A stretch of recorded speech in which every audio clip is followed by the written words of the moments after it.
لله الذي هدانا لهذا وما كنا لنهتدي لولا أن هدانا الله لقد جاءت رسل ربنا بالحق والصلاة والسلام على رسول الثقلين محبوب رب المغربين والمشرقين جد الحسن والحسين بالقاء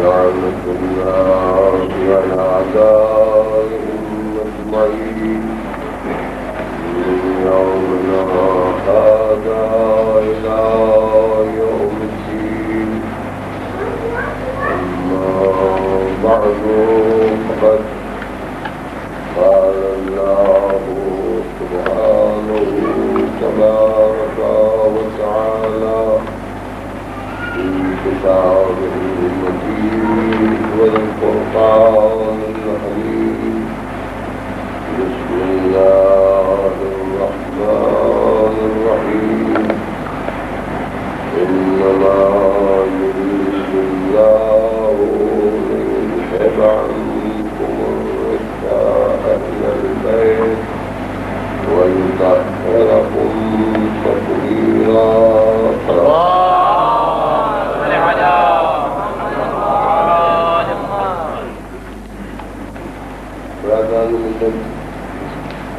خداوند عالم ارشاد فرما رہا ہے کہ بس اللہ نے ارادہ کر لیا کہ اہل بیت کہ ہر طرح کے رزق ہر طرح کی برائی ہر عیب سے وہ تم سے دور رکھے گا اور پاک رکھے گا جو پاک رکھے گا قرآن مجید کی مشہور اور معروف آیت ہے جسے آپ حضرات کے سامنے انشاءاللہ حسین زہرا میں مسلسل عنوان و سخن کے طور پر پیش کرتا رہوں گا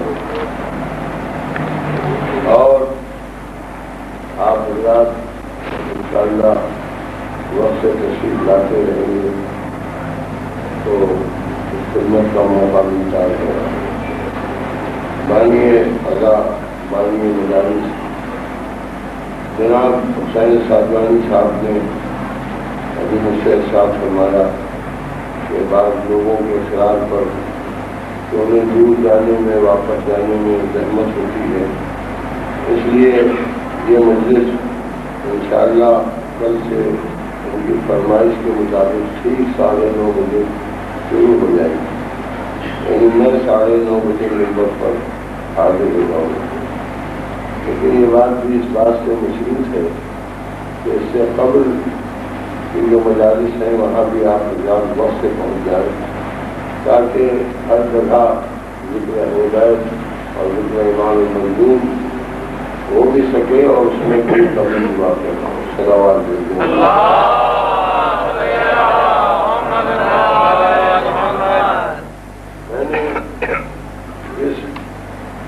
آیت کو آپ کے سامنے سرنامہ شکم قرار دیا ہے، اس کی تفصیل بیان کرنا علماء کرام کا کام ہے۔ وہ علماء جنہوں نے اپنی زندگیاں صرف کی ہیں مطالعے میں اور جنہوں نے معرفت حاصل کی ہے، ان کا حق ہے کہ وہ قرآن مجید کی اور اس کی آیات کی تفصیل بیان کریں۔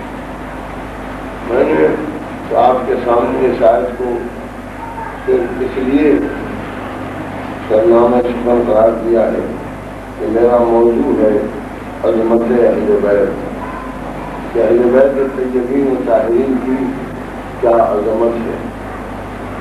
اس لیے قرآن مجید کا سہارا لیا ہے برکت کے لیے بھی اور مسلمانوں کے لیے بھی کہ اللہ جس کو عظمت عطا کرے، پھر مسلمان کو اگر وہ ایمان رکھتا ہے قرآن پر تو اس کی عظمت کو تسلیم کرنا پڑے گا۔ انشاءاللہ تفصیلات بعد کی مجلسوں میں آپ کے سامنے عرض کروں گا۔ آج پہلی مجلس میں صرف تمہید کے طور پر کچھ آپ کی خدمت میں عرض کرنا چاہتا ہوں۔ صلوات بآواز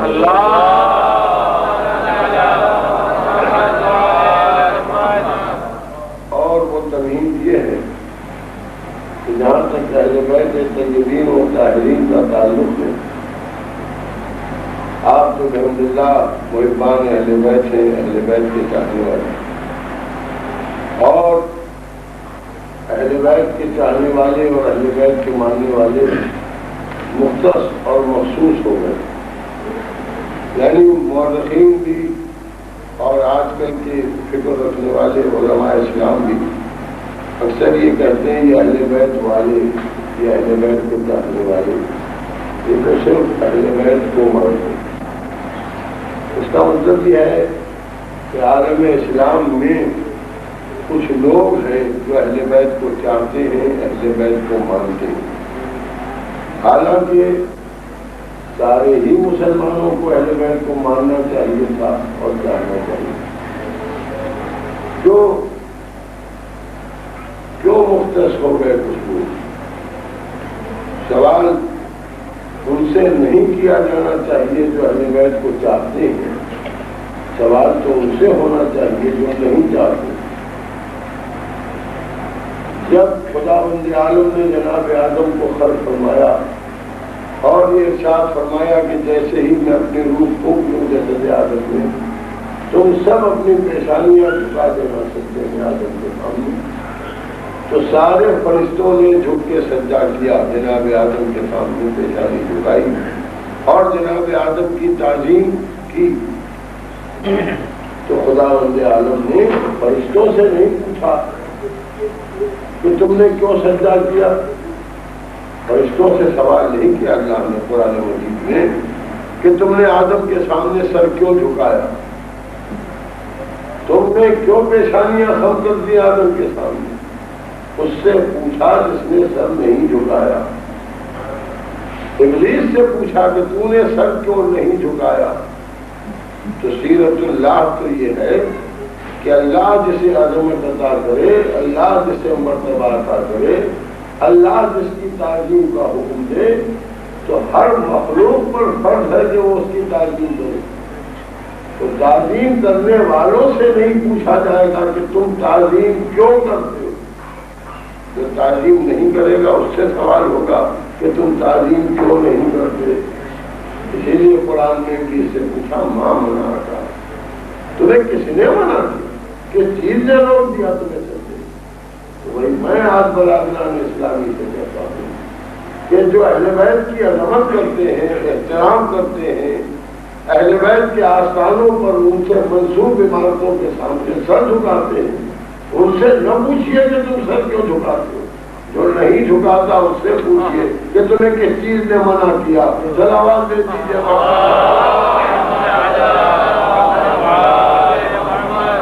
آج ایک ماحول ہے آپ کے سامنے، آپ مجھ سے بہتر جانتے ہیں کہ بجائے اس کے کہ یہ حق ان کو ملے جو اللہ اس کے رسول کے کہنے پر چلتے ہیں، کہ ان سے پوچھے جو اللہ اور رسول کا کہنا نہیں مانتے،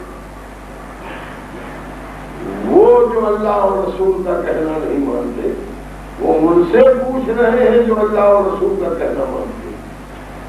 اس کا کوئی پس منظر ہوگا تو انشاءاللہ سب آپ کی خدمت میں ایک ایک بات کر کے پیش کیا جائے گا۔ آج تو صرف اتنا عرض کر رہا ہوں کہ جو کچھ اللہ کا رسول لایا تھا، جو دین بھی لایا تھا، جو مذہب لایا تھا، جو پیغام لایا تھا، پیغمبر کس کے پیغمبر؟ جو کہتے ہیں مسلمانوں کے پیغمبر۔ مسلمانوں کے پیغمبر کہاں سے آئے؟ وہ تو اللہ کے پیغمبر تھے۔ اور وہ ایک عادت مسلمانوں کی یہ بھی ہے کہ اللہ بھیجے گا وہ اپنی طرف منسوخ کریں گے، نیت یہیں سے خراب ہے۔ سوچو فرمائیے گا اللہ کہہ رہا ہے میرے پیغمبر ہیں، یعنی میرا پیغام لے کے جا رہے ہیں، اور مسلمان کہہ رہا ہے کہ مسلمانوں کے پیغمبر، مسلمانوں کے کہاں سے آئے؟ وہ اللہ کے پیغمبر۔ پیغمبر کا مطلب ہے پیغام پہنچانے والا، میسنجر، میسج دینے والا، پیغام پہنچانے والا۔ تو رسول اللہ اللہ کا پیغام لے کے بندوں کے پاس آئے۔ بندے کہتے ہیں ہمارے پیغمبر تھے، آپ کے کہاں سے آئے؟ کون سا پیغام آپ نے دیا جو کسی کے پاس لے کے گئے؟ رسول کس کے رسول تھے؟ رسول کہتے بھیجے ہوئے، ارسال کیا، کس نے بھیجا؟ اللہ نے بھیجا۔ کس کو بھیجا؟ ختمی مرتبہ کو، سرور کائنات کو،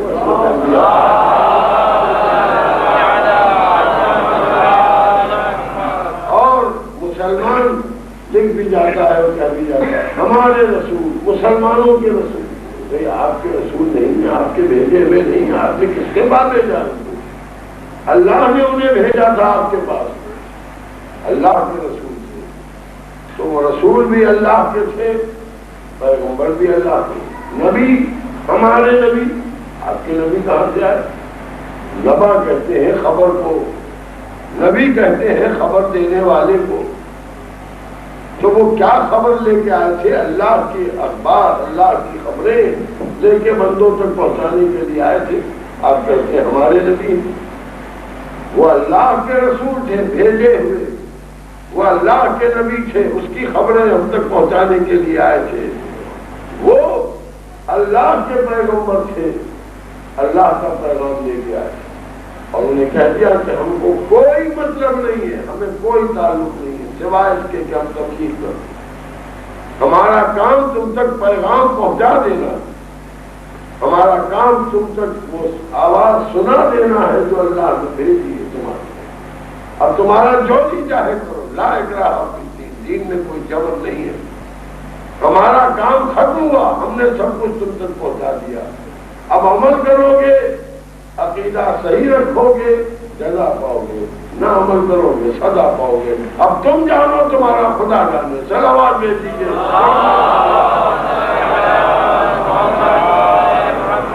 تو وہ پیغمبر تھے، وہ رسول تھے، وہ نبی تھے کہ جب ہوتا کہ جب پیغام ختم ہو گیا ہوتا، خبر ختم ہو گئی ہوتی، جو بھیجا تھا وہ فنا ہو گیا ہوتا۔ جب آج بھی اسلام موجود ہے تو وہ آج بھی رسول ہیں، وہ آج بھی نبی ہیں، وہ آج بھی پیغمبر ہیں۔ تو انہوں نے جو کچھ بیان کیا، جو خبر پہنچائی، جو پیغام پہنچایا، وہ کس کے لیے تھا؟ مسلمانوں کے لیے۔ یہ بھی ایک عجیب و غریب بات ہے، وہ مسلمانوں کے لیے نبی بن کے نہیں آئے تھے، وہ مسلمانوں کے لیے رسول بن کے نہیں آئے تھے، وہ مسلمانوں کے لیے پیغمبر بن کے نہیں آئے تھے، بلکہ وہ سارے بنی نوع انسان کے لیے، سارے انسانوں کے لیے پیغام لے کے اللہ کا پیغمبر سب کا پیغمبر ہے، سب کے لیے پیغام لایا تھا۔ اور کتنے مسلمان تھے اس وقت جس وقت نبی آئے تھے؟ کب آواز دی تھی ہے مسلمانوں میری بات سنو؟ کب فرمایا؟ وہ تو جو وہ بات کہتے گئے، لوگ مانتے گئے، مسلمان ہوتے گئے۔ یعنی وہ صرف مسلمانوں کے لیے نہیں آئے تھے، سب کے لیے آئے تھے۔ مسلمان تو وہ کہلایا جس نے ان کی بات مانی، جس نے ان کی پیروی کی، جس نے ان کا پیغام سنا، اس پر یقین کیا، اس پر عمل کرنے کا وعدہ کیا۔ اللہ کس کا اللہ؟ مسلمانوں کا اللہ، ساری کائنات کا اللہ ہے، خدا سب کا ہے۔ ہندو کو بھی اسی نے بنایا ہے، سکھ کو بھی اسی نے بنایا ہے، عیسائی کو بھی اسی نے بنایا ہے، یہودی کا خالق بھی وہی ہے۔ ایتھیسٹ جو کسی خدا میں یقین نہیں رکھتا، اس ایتھیسٹ کا بھی پیدا کرنے والا وہ اللہ ہی ہے۔ خالی مسلمانوں کا خالق نہیں ہے، سب کا خالق ہے، لیکن کیوں مسلمانوں کا اللہ کہلاتا ہے؟ کیونکہ مسلمانوں نے کلمہ پڑھا، اشہد ان لا الہ الا اللہ۔ ہم گواہی دیتے ہیں کہ کوئی خدا نہیں ہے، کوئی اللہ نہیں ہے سوائے اس وحدہ لا شریک کے۔ تو چونکہ مسلمان نے اللہ کی وحدانیت کی گواہی دی، اس لیے لوگ کہنے لگے مسلمانوں کا اللہ ہے سب کا، رسول بھی سب کا رسول ہے، لیکن چونکہ مسلمانوں نے گواہی دی اشہد ان محمد رسول، ہم گواہی دیتے ہیں کہ محمد اللہ کے رسول ہیں، اس لیے مسلمانوں کے کہلانے لگے۔ آئے سب کے لیے تھے، توجہ چاہتا ہوں، کہلائے صرف ان کے جو ایمان لائے۔ اسی طریقے سے اہل بیت بھی سب کے لیے آئے تھے۔ میں کچھ عرض کر رہا ہوں، جیسے اللہ سب کا ہے، رسول سب کا ہے، مگر کہلایا صرف ان کا جو ایمان لائے تھے، اسی طرح اہل بیت بھی سب کے لیے آئے تھے، خالی ہمارے لیے نہیں آئے تھے، سب کے لیے آئے تھے، سب کے لیے آئے تھے، مگر چونکہ ہم نے گواہی دے دی اشہد ان علی ولی اللہ، ہم گواہی دیتے ہیں کہ علی اللہ کے ولی ہیں، لہذا کہلانے لگے ان کے علی۔ صلوات دیتے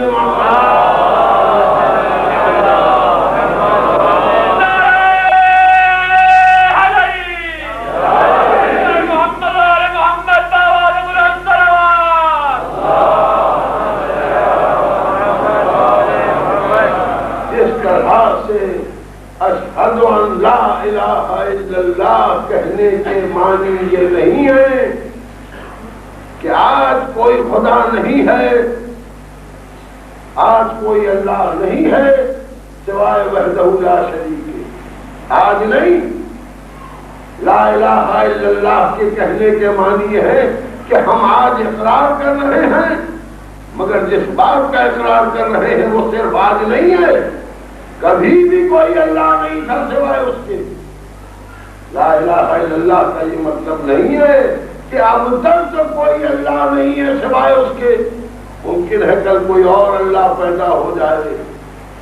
لا الہ الا اللہ کا مطلب یہ ہے کہ ازل سے ابد تک، ہمیشہ سے ہمیشہ، نہ کوئی خدا تھا، نہ کوئی خدا ہے، نہ کوئی خدا ہوگا بجز وحدہ لا شریک کے۔ یہ معنی ہے کلمے کے نہیں۔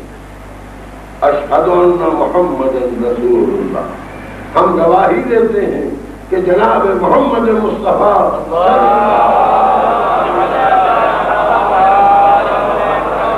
اللہ کے رسول ہیں۔ تو یہ جو گواہی ہے یہ ذی العشیرہ کی دعوت سے لے کر 28 صفر سن 11 ہجری تک کی گواہی ہے کہ اس گواہی کے اندر مسلمان کا یہ عقیدہ ہے کہ اس وقت بھی نبی تھے جب آدم آب و گل کے درمیان تھے، آج بھی نبی ہیں، کل بھی نبی رہیں گے، قیامت میں بھی نبی رہیں گے، جنت میں بھی نبی رہیں گے۔ یعنی کہنے کا پیریڈ آج ہے کیونکہ ہم آج اس پیریڈ میں ہیں، لیکن گواہی ایٹرنل ہے، ابدی گواہی ہے۔ جب سے کائنات ہے، جب سے وہ رسول ہے، اور پھر ان کی گواہی میں 1,23,999 گواہیاں اور بھی شامل ہے۔ آخری جب ہم نے کہا کہ آخری نبی، تو آخری کا لفظ بتاتا ہے کہ اس سے پہلے بھی انبیاء آئے، اس سے پہلے بھی رسول آئے، اور ان پر بھی ایمان رکھنا ضروری ہے۔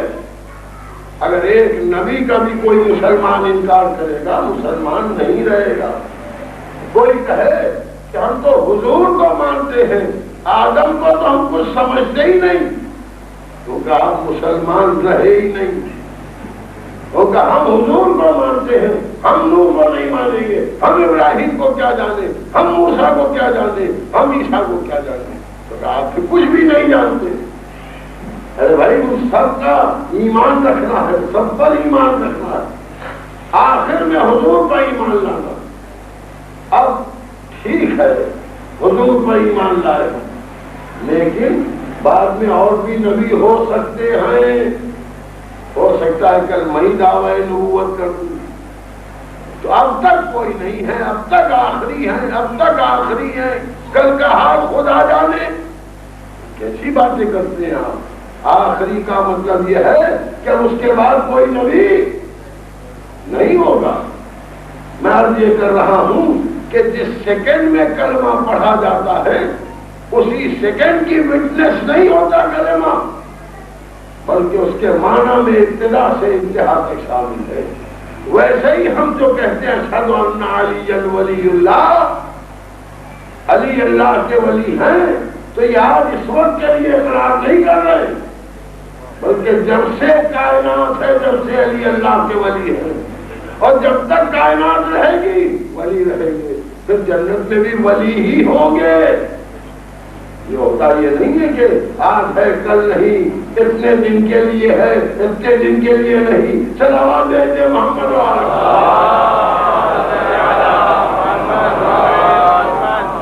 پیریڈ نہیں ہے کلمے میں، پیریڈ نہیں ہے، ہمارے کہنے میں پیریڈ ہے، کلمے میں نہیں ہے، معنی میں نہیں ہے، ایمان لانے میں نہیں، ایمان ہمیشہ کے لیے لانا پڑے۔ تو ویسے ہی ایک لفظ علی میں کل اہل بیت شامل ہیں۔ توجہ چاہتا ہوں، یعنی جب ہم نے یہ کلمہ پڑھا علی اللہ کے ولی ہیں، تو یہ خالی گواہی علی کی نہیں ہے، جیسے حضور کی گواہی خالی حضور کی نہیں ہے، اس سے پہلے والے انبیاء کی بھی گواہی اسی میں شامل ہے، تو بعد میں جو علی کے ولی آئے ہیں ان کی بھی گواہی اسی میں شامل ہے۔ یہ خالی سیمبل ہے، علامت ہے کہ ہم اللہ پر ایمان رکھتے ہیں، اس کے رسول پر ایمان رکھتے ہیں، اور اس کے بعد ولی پر ایمان رکھتے ہیں۔ یعنی ہمارے اسلام سمجھنے کے صرف 3 ذریعے ہیں۔ اسلام وہ ہے جو اللہ نے بھیجا ہے، اور صرف وہی اسلام ہے جو رسول اللہ نے پہنچایا ہے، اور صرف وہی اسلام ہے جو اہل بیت سے ملا ہے۔ صلوات بھیجے محمد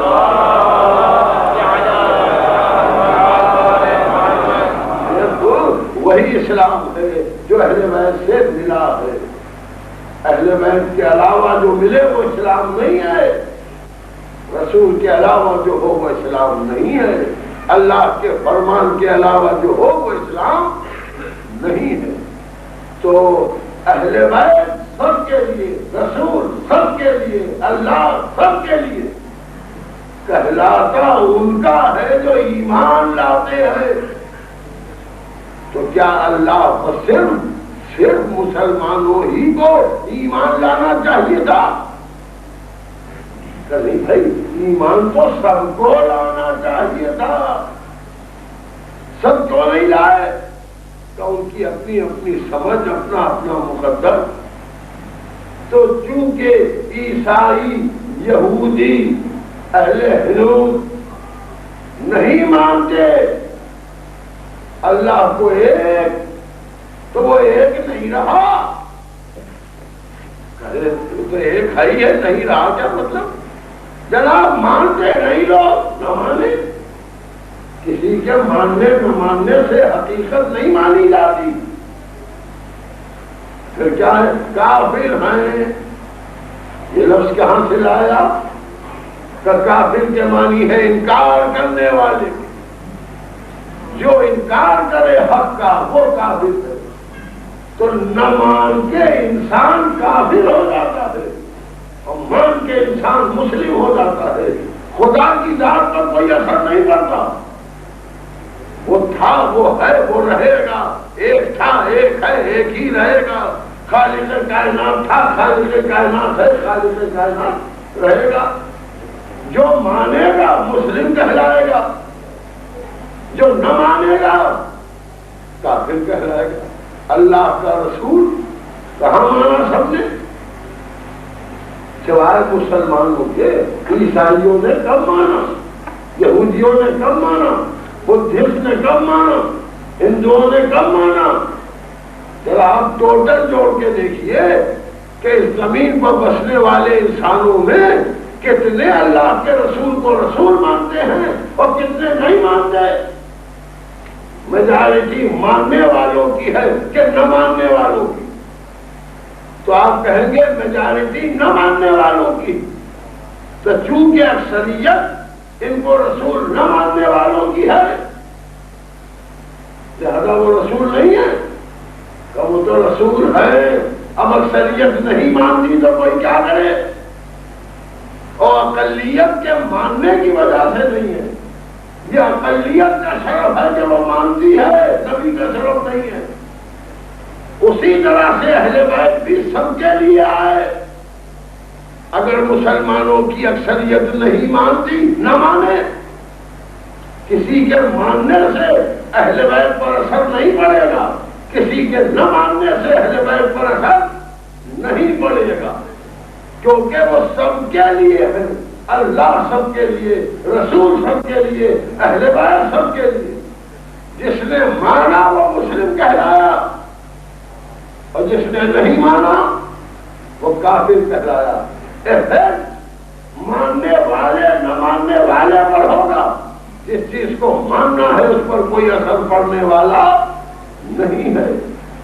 آج میں برادران اسلام سے گزارش کرتا ہوں کہ اہل بیت بھی سب کے لیے آئے تھے. یہ بات قرآن سے ثابت کی جائے گی، حدیث سے ثابت کی جائے گی، تاریخ سے ثابت کی جائے گی. لیکن سب نے نہ مانا. اب کیوں نہیں مانا؟ اس کے کچھ اسباب ہوں گے. کوئی چیز دنیا میں ایسی نہیں ہے کہ جس کا سبب نہ ہو، اور کوئی سبب ایسا نہیں ہے کہ جس کا نتیجہ نہ ہو. کوئی افیکٹ ایسا نہیں ہے جس کا کاز نہ ہو، اور کوئی کاز ایسا نہیں ہے جس کا افیکٹ نہ ہو. تو ہم کو سب کو مل کے بیٹھ کے اس بات پر غور کرنا چاہیے کہ آیا چیز سب کے لیے ہے یا نہیں ہے.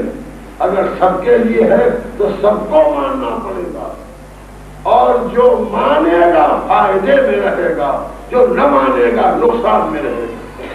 خسارہ اسے ہوگا جو نہ مانے گا، انہیں کبھی خسارہ نہیں ہوگا جن کو نہ مانے گا. صلوات محمد والا.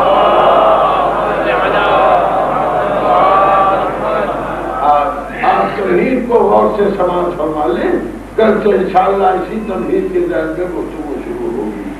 تو اب یہ آیت جو میں نے آپ کے سامنے تلاوت کی، اس آیت میں اہل بیت کا ذکر ہے. لفظ اہل بیت ہے. اور کیا ذکر ہو رہا ہے؟ انما یرید اللہ. قرآن ہے. اللہ نے طے کر لیا سورہ احزاب کے ساتھ.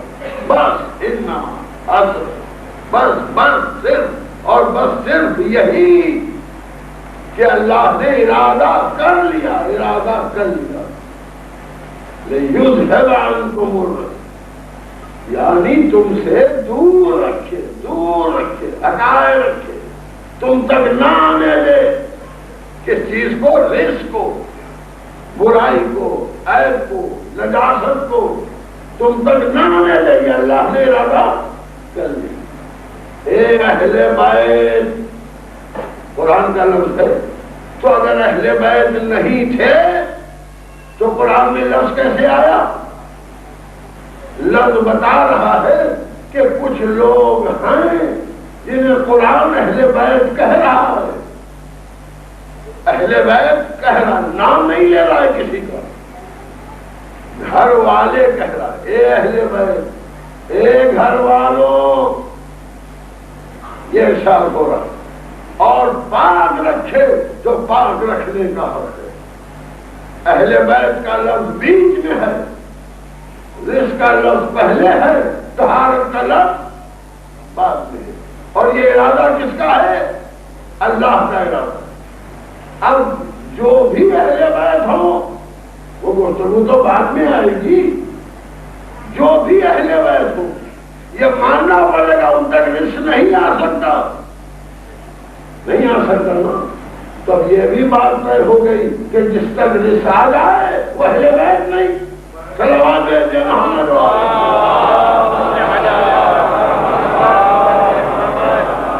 اور جب یہ اعلان کر دیا اللہ نے کہ ہم نے ارادہ کر لیا کہ پاک رکھے گا جو پاک رکھنے کا حق ہے، تو کبھی اہل بیت کے لیے کسی عدم طہارت کا تصور ہو ہی نہیں سکتا، اور اگر طہارت نہیں رہے گی تو وہ اہل بیت نہیں ہوگی، کیونکہ اللہ کا ارادہ نہیں بدل جائے گا۔ ہماری سمجھ بدل سکتی ہے، اللہ کا ارادہ نہیں بدل سکتا۔ جب اس نے طے کر لیا تو آپ ملاحظہ فرمائیں، اگر نجاست نہ ہو تو پاک، اور اگر پاک ہو تو دلیل ہے عدم نجاست کی۔ میں نے آپ سے عرض کیا کہ یہ رومال پاک ہے، تو پاک ہے کا مطلب یہ ہے کہ نجس نہیں ہے، اس میں کوئی نجاست نہیں ہے۔ اگر میں نے یہ عرض کیا کہ یہ رومال نجس نہیں ہے تو اس کا مطلب یہ ہے کہ پاک ہے، نجس نہیں ہے یعنی پاک ہے، پاک ہے یعنی نجس نہیں ہے۔ لیکن اللہ دونوں لفظ سر کر رہا ہے، نجاست کی بھی اور طہارت کی بھی۔ فرما رہا ہے کہ کسی طرح کی نجاست کو نہ آنے دوں گا اور پاک رکھوں گا جو پاک رکھنے کا حق ہے۔ ایک بات کے لیے دوہری لفظیں کیوں؟ یہ تو فصاحت کے خلاف ہوگا، بلاغت کے خلاف ہوگا۔ بھئی جب میں نے کہہ دیا میرا رومال نجس نہیں ہے تو آپ یہی تو سمجھیں کہ پاک ہے، جب میں نے کہہ دیا پاک ہے تو آپ یہی تو سمجھیں کہ نجس نہیں ہے۔ مگر اللہ نے قرآن کی فضاحت، اللہ چاہتا ہے نجس پاک اور چیز ہے۔ ٹھیک ہے، اگر میں یہ کہوں کہ میرا رومال نجس نہیں ہے تو اس کا مطلب یہ اس وقت یہ پاک ہے، اس کے یہ معنی نہیں نکلے کہ دوپہر میں یہ نجس نہیں تھا۔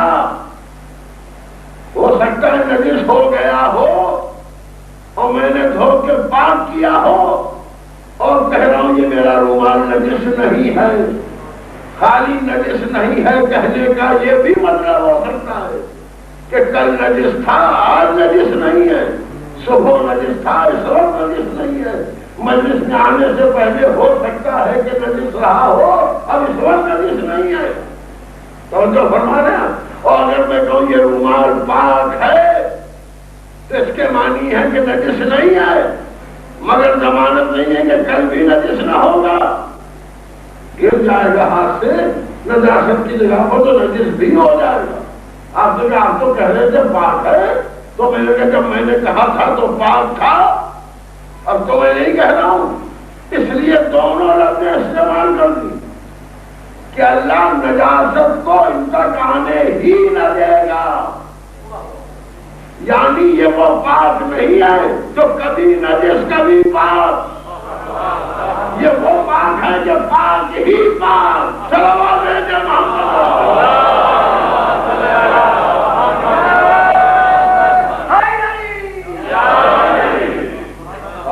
ہی پاک، یعنی ان کی طرف کبھی نجاست کا رزق کا تصور بھی نہ کرنا، اس لیے کہ اللہ نے ارادہ کر لیا کہ رزق کو دور رکھے۔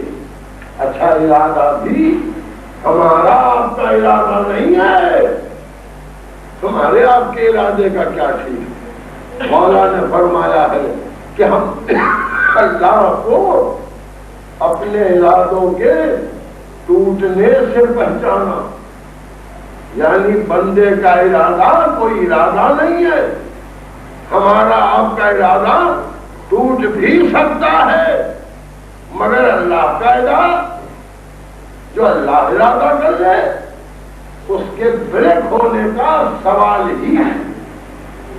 پھر ہمارے یہاں ارادہ کیا چیز؟ میں نے ارادہ کیا کہ مجلس میں آؤں، آپ نے ارادہ کیا کہ مجلس میں آئیں، وہ کا مجلس جائیں گے، ان کا ارادہ تو ہے۔ ارادے کا مطلب کیا ہے؟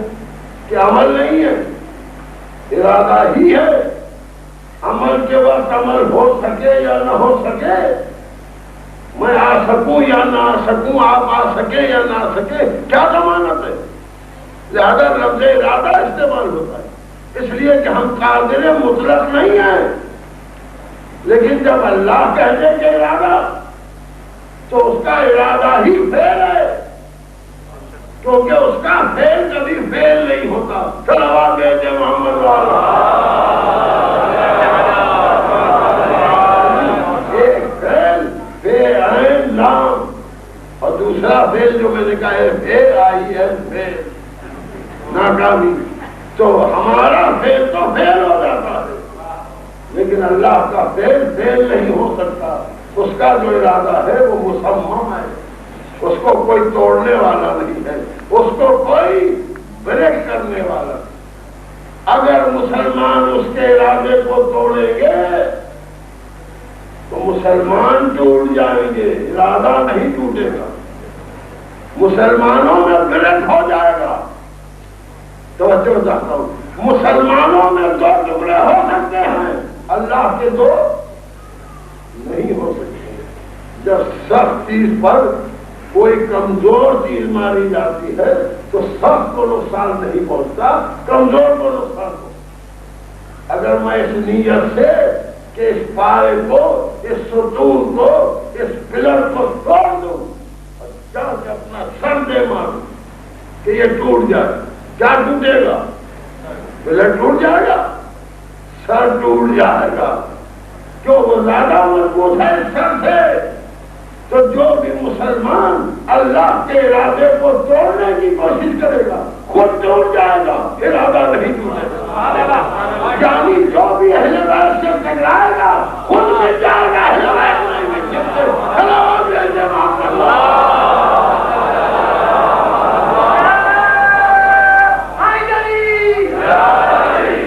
ایک اور صلوات بآواز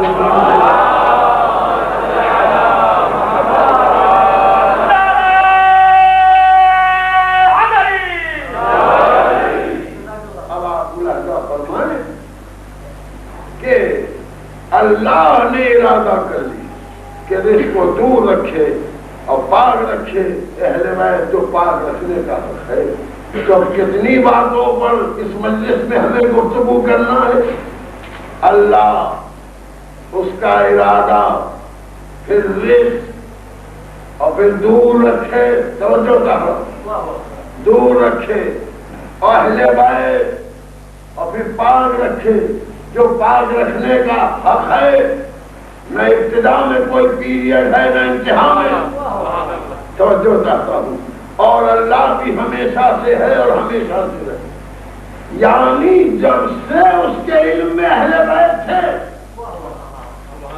اور کب سے تھے بتائے کوئی عالم اسلام مجھے؟ کہا یہ سوچا ہو گئے،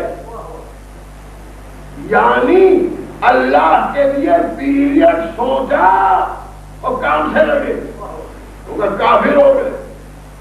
ذرا غور فرمائیے، تمام علماء اسلام کہتے ہیں یہ سوچنا بھی نہیں کہ خدا کب سے ہے، ہمیشہ سے ہے۔ ارے بھائی ہمیشہ کا کیا مطلب ہے؟ 200 برس سے، 10,000 برس سے، ارے 1,00,000 برس سے؟ تو کب برس کہاں سے لائے؟ کب برس کہتے ہیں 360 دنوں کو، دن کہاں سے لائے؟ کا دن کہتے ہیں 24 گھنٹوں کو، گھنٹے کہاں سے لائے؟ کا گھنٹے کہتے ہیں 60 منٹ کو، منٹ کہاں سے لائے؟ کا 60 منٹ کہتے ہیں 60 سیکنڈ کو، سیکنڈ کہاں سے لائے؟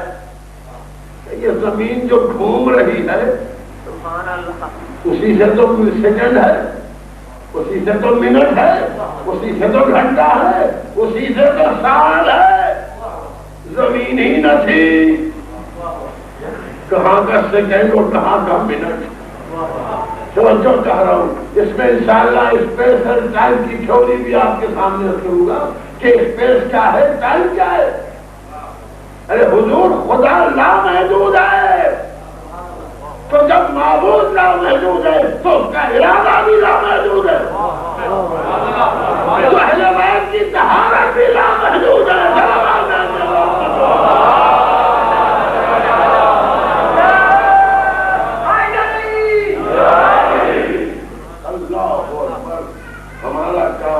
ہے کہ ہم بیٹھیں ذکر کریں. قرآن مجید ذکر کے لیے اصرار کرتا ہے مسلمان. ذکر کرو ذکر کرو. یعنی ذکر کیوں کہا؟ اس لیے کہا اپنی عقل سے سوچو اور دوسروں کی پیروی کرو گے بے سوچے سمجھے تو دیکھیے پیروی ہمیشہ مفید ہے، مضر کبھی نہیں ہے. میں آپ کا پیرو ہوتا ہوں مجھے فائدہ پہنچے گا، کوئی کسی کا پیرو ہوتا کیا فائدہ؟ جب میں آپ کے پیچھے چلا تو جہاں آپ پہنچیں گے میں پہنچ جاؤں گا، یہی فائدہ ہے پیروی کا.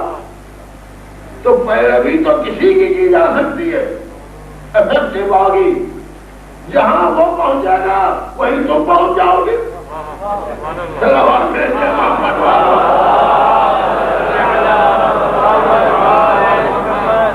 مجھے دبئی سے جانا ہے بمبئی اور میں نے کہا میں آپ کے پیچھے چلوں گا. آپ نے کہا میں تو لندن جاؤں. وہ آپ کہیں جائیں میں تو آپ کے پیچھے چلوں گا. تو لندن پہنچ جاؤں گا نا، پیچھے چل کے بمبئی تو نہیں پہنچوں گا. وہ کہا صاحب آپ نے یہ بھی نہ سوچا کہ جانا ہے بمبئی، جا رہے ہیں لندن والے کے ساتھ. یہ سوچے ہی کا نام فکر ہے. توجہ چاہ رہا ہوں، یہ سوچنے ہی کا نام فکر ہے. تو خدا کہتا فکر کرو، پیروی جس کی کار کرو، اگر فکر تو کرو. جنت جانا ہے تو اہل جنت کی پیروی کرو. کہ جس کی پیروی کرے، جس کی پیروی کرو کہ جہاں کو پہنچے گا انشاءاللہ.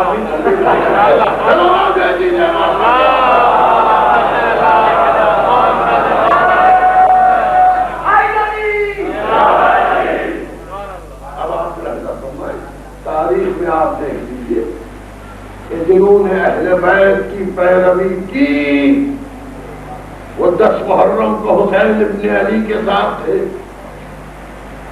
اور جنہوں نے غیر اہل بیت کی پیروی کی ان کی کلائمیکس یزید پہنچے تو وہ بھی سلسلے تھے، مگر بغیر فکر کے پیروی کی تو یزید تک کے ہاتھ کو بیعت کرنا پڑا، اور فکر کے ساتھ پیروی کی تو حسین کے ساتھ.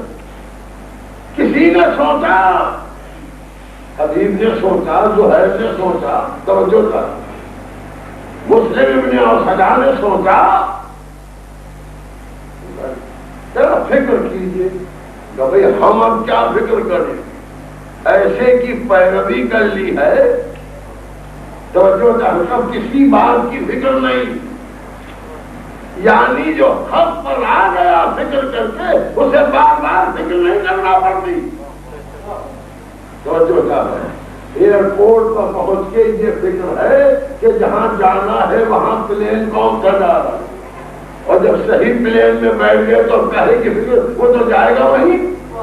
اب کوئی ہائی جیک نہ کر لے وہ الگ بات ہے، بات آئے گی. ارے جناب پلین اڑتا ہے کہیں سے کہیں کے لیے اور لوگ ہائی جیک کر لے جاتے ہیں کہیں سے کہیں. تو حضرت ابلیس رضی اللہ تعالیٰ عنہ کو آپ کیا سمجھتے سب سے بڑا ہائی جیکر ہے، جانے کتنے پلین ہائی جیک کر کے جہنم میں پہنچا چکا ہے.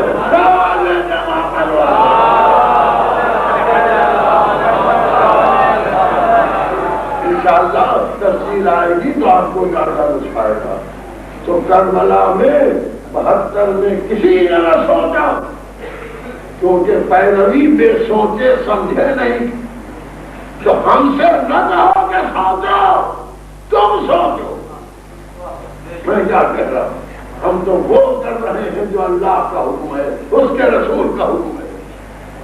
سوچے وہ جو صحیح راستے پر رہی. یہی وجہ ہوئی کہ 72 میں کسی نے نہ سوچا، اور جب لاکھوں میں کسی نے سوچا تو فکر کا فائدہ ہوا، ادھر سے ادھر آ گیا. آپ انصاف سے بتائیں کہ حر نے لشکر شام چھوڑا اور حسین کے پاس آیا تو کچھ سوچ کے آیا، کیونکہ دولت ادھر تھی، اقتدار ادھر تھا، حکومت ادھر تھی، پانی ادھر تھا، کھانے ادھر تھے، خس کھانے ادھر تھے، انعام ادھر تھا. پیاس ادھر تھی، بھوک ادھر تھی، شہادت ادھر تھی، مگر یہ صرف فکر کی بات ہے کہ اس نے فکر کی اور طے کر لیا کہ یہ چھوڑ دو یا لے لو. کیوں؟ کیا آپ خود کو کیا سمجھتے؟ کیا فکر کی اس نے؟ کیوں اسے چھوڑا اور اسے لیا؟ یہ صرف بات ٹیمپریری اور پرماننٹ کی ہے. اگر آپ کسی پرماننٹ جاب پر ہیں اور وہ بھی گورنمنٹ کی پرماننٹ جاب پر، اور میں کہوں کہ میں آیا ہوں ہندوستان سے 1 مہینہ بزنس کرنے کے لیے دبئی میں، آپ میرے آ جائیں ٹیمپریری، ہوگا آپ ہی کا ٹھیک نہیں، ہمارا کیا ہوگا؟ تو کوئی دنیا میں ایسا بے وقوف نہیں ہے جو پرماننٹ جاب چھوڑ کے ٹیمپریری اختیار کر لے. ہاں اگر ٹیمپریری جاب ہے اور پرماننٹ ملے تو کون اختیار کرے گا؟ توجہ فرمائیے گا. دنیا کا فائدہ ٹیمپریری ہے اور آخرت کا فائدہ پرماننٹ ہے. تو ہم لوگ آلریڈی پرماننٹ جاب پر لگے ہیں. اب آپ ہم سے کہتے ٹیمپریری ہو جاؤ، ہم کہتے تم ٹیمپریری ہو، پرماننٹ ہو جاؤ، تو سوچتے نہیں، فکر نہیں کرتے. خود نے یزید کی ٹیمپریری جاب چھوڑ دی اور پرماننٹ پوسٹ آ گیا. آج تک سلام ہو رہے ہیں، آج تک ان کی زیارت پڑھی جا رہی. کوئی یزید کو آج سلام کرتا ہے، کوئی عمر سعد کو سیلوٹ کرتا ہے، کوئی پریڈ میں جاتا ہے یزید کی، مگر ہر نماز کے بعد جب شہداء کو سلام ہوتا ہے تو وہ بھی شہداء میں شامل. اور امام فرماتے ہیں ولیت کہ میں فدا، میرے ماں باپ فدا، تم پر شہداء کربلا، پاک ہو گئے تم اور پاک ہو گئی وہ زمین جہاں تم دفن کیے گئے. اللہ اللہ، جو خاک خاک کے شفا بن گیا، جو مرکز زیارت گاہ بن گیا. کتنا لوگ زیارت کربلا کے لیے تڑپتے، مگر ہائے وہ جو کربلا سے سفر کر گئے. کوئی بیٹی نہیں چاہتی کہ باپ کی قبر کو چھوڑے، کوئی بہن پسند نہ کرے گی کہ بھائی کی قبر سے جدا ہو، کوئی بیوہ پسند نہ کرے گی کہ شوہر کے مزار سے جدا ہو جائے. مگر وہاں مزار کہاں تھے؟ وہاں تو لاشیں پڑی ہوئی تھی اور قافلہ جا رہا تھا. سید سجاد زمین گرد پر تڑپ رہے تھے. شمر نے کہا سید سجاد اٹھو، ہمیں دیر ہو رہی. شمر کیسے جاؤں، میرے باپ کا جنازہ بے گور و کفن پڑا.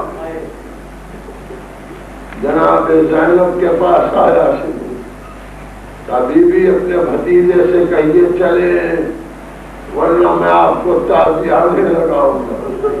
جناب زینب آئی، سید سجاد اٹھو چلو بیٹا.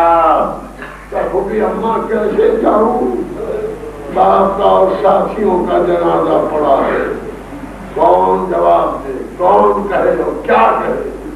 لیکن علی کی بیٹی نے فرمایا صحیح کہتے ہو، مزہ کہتے ہو، مگر سید سجاد اب تمہاری پھوپھی سے تازیانے نہیں کھائے جاتے. اور یہ قافلہ کربلا سے روانہ ہوا. شمر نے حکم دیا کہ بیویوں کو حسین کے جنازے کی طرف سے لے جایا. جناب زینب نے جناب سکینہ کو اپنی گود میں بٹھایا. جیسے ہی لاشیں بے سر پر نظر پڑی، جناب زینب نے مدینے کا رخ کیا. نانا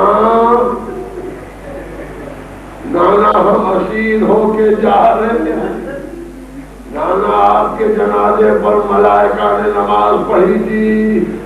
اے نانا آپ کا نواسا کربلا کے میدان میں تنہا ہے.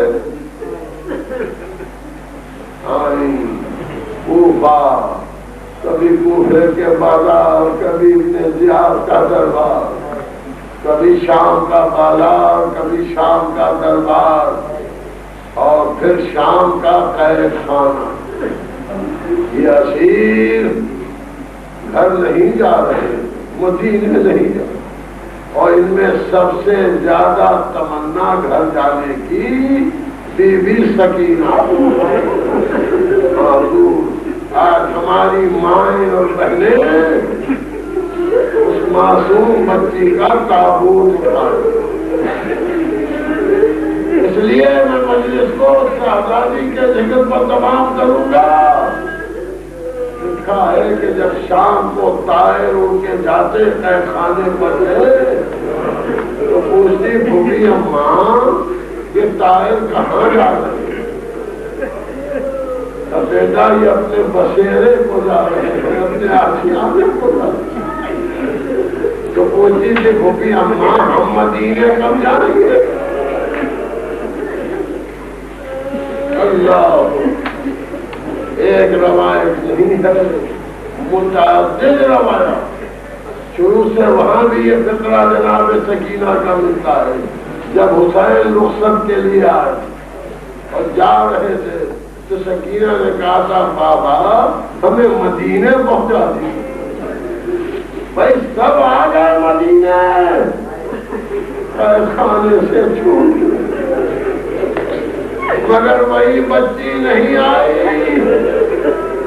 جس کو سب سے زیادہ مدینے جانے کی ضرورت ہے۔